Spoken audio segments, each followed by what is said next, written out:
Hello students, आपने transition series वाले chapter को थोड़ा बहुत देखा होगा और मैंने जो लिया था थोड़ा पढ़ा होगा। तो आज हम ट्रांजिशन सीरीज का, जैसे कि आपने देखा होगा कि इलेक्ट्रॉनिक कॉन्फ़िगरेशन में काफी वेरिएशंस होते हैं। डी ऑर्बिटल्स की डिफरेंट तरीके रहते हैं भरने के लिए। तो इस पर काफी क्वेश्चंस बनते हैं जो आपके कंसेप्ट्स भी क्लियर करते हैं। तो आज हम फर्स्ट ट्रांजिशन सीरीज से रिलेटेड कुछ क्वेश्चंस डिस्कस करेंगे। तो जैसे सबसे पहले मैं अब आपको ये अपने पास electronic configuration of first transition series है। एटॉमिक नंबर जैसे सबसे पहला है 21 नंबर एटॉमिक नंबर जो स्कैंडियम है, 22 टाइटेनियम, 23 वेनेडियम, 24 क्रोमियम, 25 पर मैंगनीज, 26 पर आयरन, 27 पर कोबाल्ट, 28 पर निकल, 29 पर कॉपर और 30 पर जिंक। तो मेरी आप सभी से गुजारिश है कि आपको ये सीक्वेंस में याद रहने चाहिए और इनके एटॉमिक नंबर याद रहने चाहिए। अगर आपको एटॉमिक नंबर इनके याद रहेंगे तो आप फिलिंग ऑफ इलेक्ट्रॉनिक ऑर्बिटल्स या इलेक्ट्रॉनिक कॉन्फ़िगरेशन आसानी से बता सकते हैं। अब जैसे अगर हम इनके ऊपर क्वेश्चंस लेना शुरू करें, जो कि मैं आज आपके लिए थोड़े से प्रिपेयर करके आई हूं। जैसे कि अगर हम कुछ सीरीज ऑफ क्वेश्चन है उसमें हम ये पूछ रहे हैं डिस्क्राइब ये चीज आप ये जैसे अच्छा, क्वेश्चन लेने से पहले मैं आपको ये बताती हूँ इसमें ग्राउंड स्टेट। तो जैसे स्कैंडियम की 3d1 4s2 है, 3d2 4s2 है। इसी तरीके से क्रोमियम पे हम आते हैं तो 3d5 4s1 है, क्योंकि वो हाफ फिल्ड बन जाती है, because half filled is more stable. तो हर चीज अपने को स्टेबिलिटी प्रदान करना चाहती है, तो इसलिए 4s2 से एक इलेक्ट्रॉन जो है वो डी में आ जाता है और उसको हाफ फिल्ड बना देता है। उसी तरीके से आगे सीक्वेंस में हम चलते रहते हैं तो हम निकल और फिर उसके बाद कॉपर पर आते हैं। कॉपर का एक्चुअली हो जाना चाहिए था 3d9 4s2, ये मैंने आपको अपने पिछले लेक्चर में भी बताया था। लेकिन एक्चुअली क्या होता है 3d10 4s1, क्योंकि fully filled D orbital which is more stronger. अब यहाँ ग्राउंड स्टेट एटम से उसके बाद अगर हम एक इलेक्ट्रॉन निकालें तो M+, अगर उसमें से 2 इलेक्ट्रॉन निकलते हैं तो M2+, और 3 इलेक्ट्रॉन निकलते हैं तो M3+। तो उस समय इनकी इलेक्ट्रॉनिक कॉन्फ़िगरेशन और कौन कौन से इलेक्ट्रॉन निकल सकते हैं ये इस सीरीज में दे रखा है। अब इस सीरीज को या इस फिगर को हमें अब अपने दिमाग में रखना है और फिर हमें क्वेश्चंस सॉल्व करने हैं। मैं अब आती हूं, जैसे ये है हम एक क्वेश्चन, मेन क्वेश्चन है हमारा, decide which one in each of the following pair exhibit the property indicated. अर्थात अब हम जो क्वेश्चन पूछेंगे उसमें से हम जो क्वेश्चन पूछेंगे उन दो में से आपको बताना है कि वो प्रॉपर्टी किस पर लागू होती है और रीजन बताना है क्यों। जैसे फर्स्ट है कॉपर प्लस और copper 2+ is colourless. Copper plus और कॉपर 2+ इज कलरलेस, यानी कि इन दोनों में से कौन सा कलरलेस है कंपाउंड, मेटल कॉपर आयन कौन सा कलरलेस रहेगा। तो कॉपर प्लस का इलेक्ट्रॉनिक विन्यास जो है ये क्या होता है 3d10 is colourless because no unpaired electron is present. जबकि कॉपर 2+ में 3d9। अब आप कहेंगे कॉपर 2+ और कॉपर 1+, तो आप अब सीरीज में देखिए कॉपर 2+ और कॉपर 1+। कॉपर के नीचे आप जाइए, देखिए कॉपर 2+ के आगे 3d9 लिखा हुआ है और कॉपर 1 के आगे 3d10 लिखा हुआ है।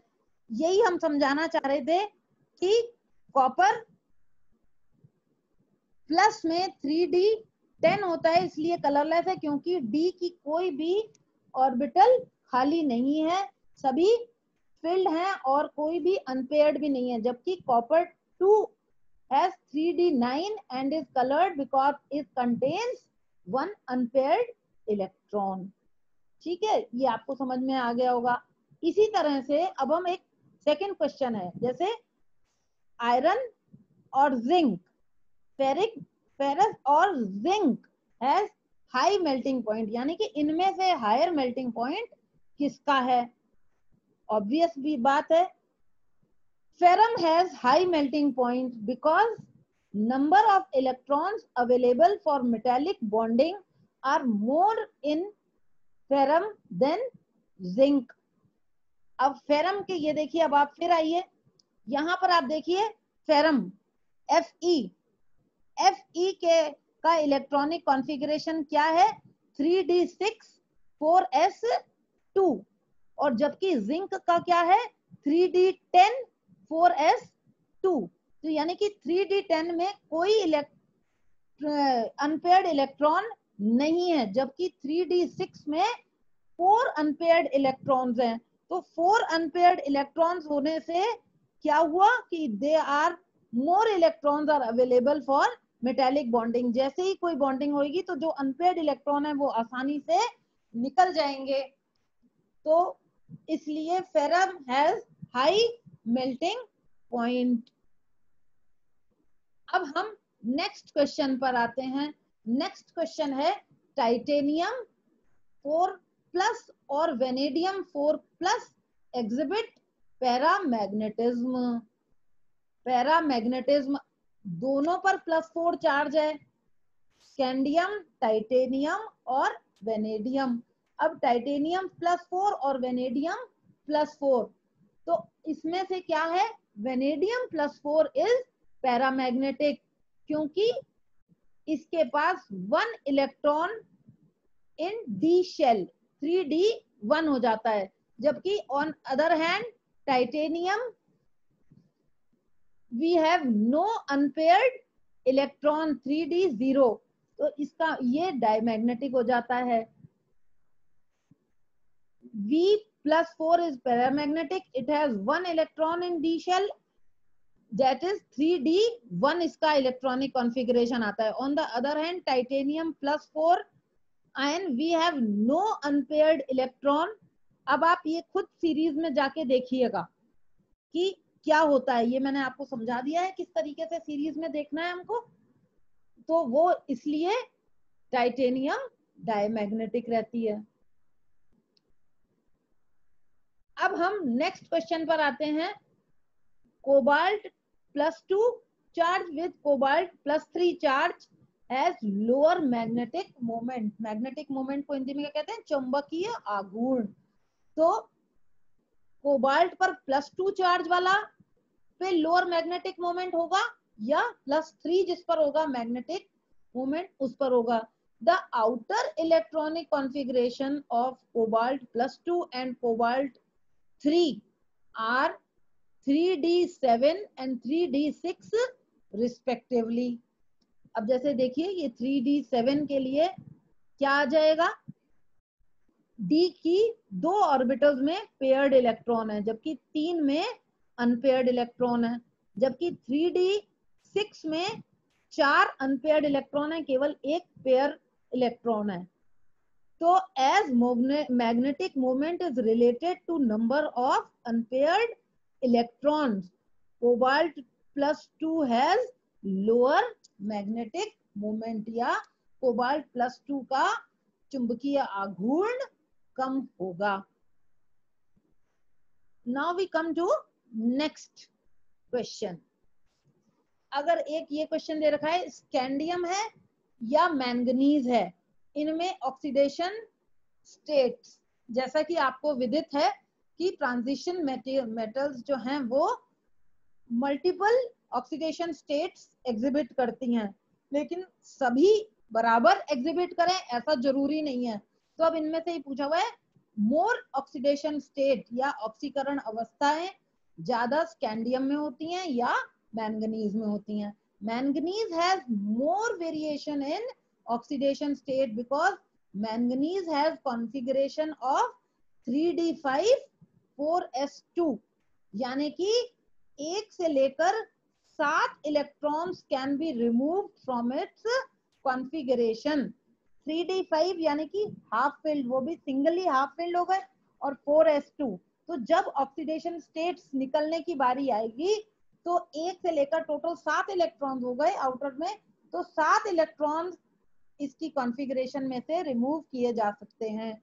ये कुछ एग्जांपल दे रखे हैं, जैसे अगर +2 ऑक्सीडेशन है तो MnSO4 बनता है, +3 ऑक्सीडेशन है तो मैंगनीज फ्लोराइड बन जाता है, +4 ऑक्सीडेशन है तो MnO2 बन जाता है। मैंगनीज में अगर +6 ऑक्सीडेशन स्टेट है तो K2MnO4 बन जाता है, और Mn+7 है तो KMnO4 बन जाता है। ऑन अदर हैंड स्कैंडियम के पास क्या होता है, केवल 3d1 4s2 इलेक्ट्रॉनिक कॉन्फ़िगरेशन, तो इसकी केवल +3 ऑक्सीडेशन स्टेट हो सकती है। तो इसलिए मैंगनीज मोर वेरिएशन दिखाया था। तो ये मैंने आज आपको क्वेश्चंस इस तरीके के बताए, इस तरीके के और भी क्वेश्चंस बनते हैं, बेसिक कंसेप्ट इनमें आ जाता है।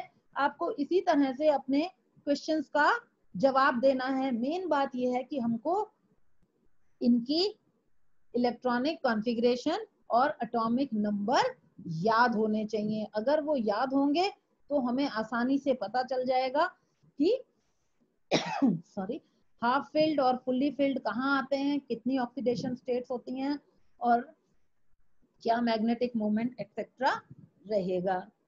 Thank you. अब नेक्स्ट आप इसको पढ़ते रहिए, फिर हम इसके डिटेल्स में फर्स्ट ट्रांजिशन सीरीज की प्रत्येक एलिमेंट के बारे में हमको अब पढ़ना है। देखते हैं, कुछ इंपॉर्टेंट पॉइंट्स मैं लेकर आऊंगी और कुछ आप भी पढ़ते रहिए।